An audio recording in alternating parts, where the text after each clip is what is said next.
Hello, welcome back to the reading of the poem of the Man God, written by Maria Valtorta, Volume 2, Chapter 147, Instruction to the Apostles, and the Miracle of the Woman of Sychar. 26th April 1945. Jesus is walking ahead of the apostles, alone, close to the hedge of a prickly cactus, the leaves of which are shining in the sun and seem to be deriding all the other bare plants. One can see on them a few surviving fruits, which age has colored brick red, and an odd early flower, pleasantly bright in its yellow cinnabar hue. Behind him, the apostles are whispering to one another, and I get the impression that they are not really speaking in praise of the Master. All of a sudden, Jesus turns round and says, "Keep watching the wind, and you will never sow. Stare at the clouds, and you will never reap." It is an old proverb, and I follow it. And you can see that where you were afraid of ill winds and did not want to stop, I found a fertile soil and the possibility of sowing. And notwithstanding your clouds, which may I tell you, you ought not to display, where mercy wants to show his sunshine, I am sure I have already harvested. However, no one asked you for a miracle. Their faith in you is very odd. And do you think, Thomas, that faith is evidenced only by requesting miracles? You are wrong. It is the very opposite. If a man wants a miracle to be able to believe, it means that without the tangible proof of the miracle, he would not believe. Who instead says, "I believe," in somebody else's word, shows the greatest faith. So the Samaritans are better than we are. I am not saying that, but in their state of spiritual disability, they have shown a much greater capacity for understanding God than the believers in Palestine. You will find that very often in your lifetime, and I would ask you to remember this instance so that you will know how to behave with the souls who turn to the faith in Christ. But Jesus, forgive me for telling you, I think that with all the hatred against you, it does you no good to give rise to new accusations. If the members of the Sanhedrin knew that you may very well say loved, because that is what I have done, and I do, James. And since you are my cousin, you can understand that I can but love. I have shown to you that I always love also those who were against me, amongst my kinsfolk and countrymen. And should I not love those people who respected me, although they did not know me? The members of the Sanhedrin can do all the harm they like, but it will not be the thought of such a future evil that will stop the effusion of my omnipresent and omnieffective love. In any case, even if I did, I would not prevent the Sanhedrin from finding accusations in your hatred. But, Master, you are wasting your time in an idolatrous country, whilst so many places in Israel are expecting you. You say that every hour is to be consecrated to the Lord. Are the hours spent here not lost? The days spent in gathering the lost sheep is not lost. It is not lost, Philip. It is said, a man multiplies offerings by keeping the law, but by having mercy he offers a sacrifice. It is said, give the Most High as he has given to you, generously as your means can afford. I do that, my friend, and the time devoted to sacrifice is not wasted. I show mercy, and I make use of the means I received by offering my work to God. Therefore, be calm. In any case, who wanted a request for a miracle, to be convinced that the people in Sychar believe in me is now satisfied. That man is certainly following us for some reason. Let us stop. A man, in fact, is coming towards them. He seems to be bent under a large bundle that he is carrying on his shoulders. When he sees the group stop, he stops too. He wants to harm us. He stopped because he saw that we noticed him. Oh, they are Samaritans. Are you sure, Peter? Of course I am. Well then, you all stay here. I will go and meet him. Never, my lord. If you go, I will come too. Come then. Jesus walks towards the man. Peter jogs along beside him, curious and hostile at the same time. When they are a few yards from the man, Jesus says, "What do you want, man? Whom are you looking for?" "For you." "Why did you not look for me when I was in town?" "I did not dare. If you had rejected me in the presence of everybody, I would have suffered too much and would have been ashamed. You could have called me as soon as I was alone with my disciples. I was hoping to reach you when you were alone, as Pot and I did. I also have a grave reason for being alone with you." "What do you want? Why are you carrying on your shoulders so heavily?"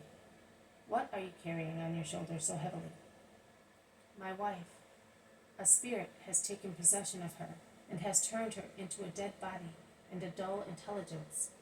I have to feed her, dress her, and carry her like a baby. It happened all of a sudden without any disease. They call her the possessed woman. It causes me much pain and work and expenses. Look." The man lays on the ground his bundle containing an inert body enveloped in a mantle, as if it were a sack, and he uncovers the face of a woman who is still young. If she did not breathe, one would say that she was dead. Her eyes were closed, her mouth is half open, her face looks as if she had breathed her last. Jesus bends over the poor woman lying on the ground, looks at her, looks at the man. "Do you think that I can? Why do you believe it?" "Because you are Christ. But you have not seen anything that proves it." "I heard your word. That is enough." "Peter, do you hear him? What do you think I should do now in the presence of such good faith?" "Well, Master, as you wish, after all." Peter is very embarrassed. "Yes, I will do as I wish. Man, look." Jesus takes the woman by the hand and says, "Go out of her. I want it." The woman, so far motionless, is shaken by a dreadful convulsion. At first she is silent, then she shouts and groans and finally bursts into a loud cry, during which she opens her eyes wide as if she were awaking from a nightmare. Then she then calms down and, somewhat bewildered, she looks around, staring first at Jesus, the unknown man, smiling at her. She then looks at the dust on the road where she is lying. She gazes at a tuft of grass that has grown on the edge of the road, and on which the tiny white-red heads of daisies seem pearls about to open out in a halo of rays. She looks at the cactus hedge, at the deep blue sky, and looking round, she sees her husband, who, full of anxiety, is watching every movement of hers. She smiles, and now, fully free, she jumps to her feet and seeks refuge on the chest of her husband, who caresses and embraces her, weeping. "What is it? How am I here? Why? Who is that man?" "He is Jesus, the Messiah. You were ill, and he has cured you. Tell him that you love him." "Oh yes, thank you. But what was the matter with me? My children?" "Simon, I do not remember the past, but I remember I have some children." Jesus says, "You need not remember the past. Always remember the present day and be good. Goodbye. Be good and God will be with you." And Jesus withdraws quickly, followed by the blessings of both of them. When he reaches the others who remained behind, close to the hedge, he does not speak to them, but he addresses Peter. "So, you were sure that that man wanted to hurt me. What are you going to say now? Simon, Simon, how much you still lack to be perfect.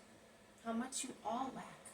With the exception of their well-known idolatry, you have all the sins of those people, and arrogance in judging over and above. Let us have our meal now." We cannot reach before night the place I wanted to. We will sleep in some barn if we do not find anything better. The 12, with a sense of reproach in their hearts, sit down without speaking and take their food. It is a peaceful day, and the sun shines on the country, which slopes towards a plain in mild undulations.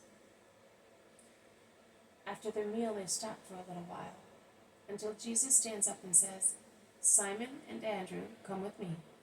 I'm going to see whether that house is a friendly one or not." And he goes away while the others stay and are silent, until James of Alphaeus says to Judas Iscariot, "Is that woman coming here not the woman of Sychar?" "Yes, she is. I know her by her dress.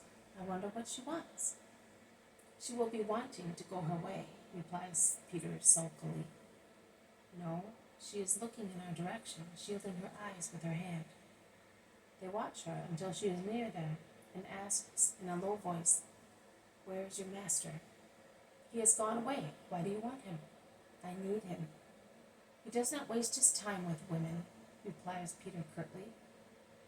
"I know. He does it with women, but I am the soul of a woman who needs him." "Leave her alone," suggests Judas of Alphaeus, and he replies to Potani, "Wait, he will be back soon." The woman withdraws to a little corner where the road bends, and she remains still and silent, while no one pays attention to her. Jesus is soon back, and Peter says, "Here is the master. Tell him what you want and be quick." The woman does not even reply to him, but goes towards Jesus and kneels down at his feet. She is silent. "Potani, what do you want from me?" "Your help, my Lord. I am so weak, and I do not want to sin any more. I have already told the man, but now that I am no longer a sinner, I know nothing. I do not know what good is. What shall I do? Please tell me. I am mud, but your feet tread on the road to go toward souls. Trample on my mud, but come to my soul with your advice." She is weeping. "You cannot follow me, a lonely woman as you are. But if you really do not want to sin anymore, and you want to learn how not to sin, then go back to your house with a repentant mind and wait. The day will come when amongst many more women who have also been redeemed, you will be able to be near your Redeemer and learn the science of goodness. Go. Be not afraid. Persevere in your present will not to sin. Goodbye." The woman kisses the ground, stands up, retreats for a few yards, then goes away towards Sychar. This has been a reading from the poem of the Man God, written by Maria Valtorta, Volume 2, Chapter 147, Instruction to the Apostles, and to the Miracle of the Woman of Sychar. Thank you for listening. I will see you tomorrow. May God bless you, and may peace be with you.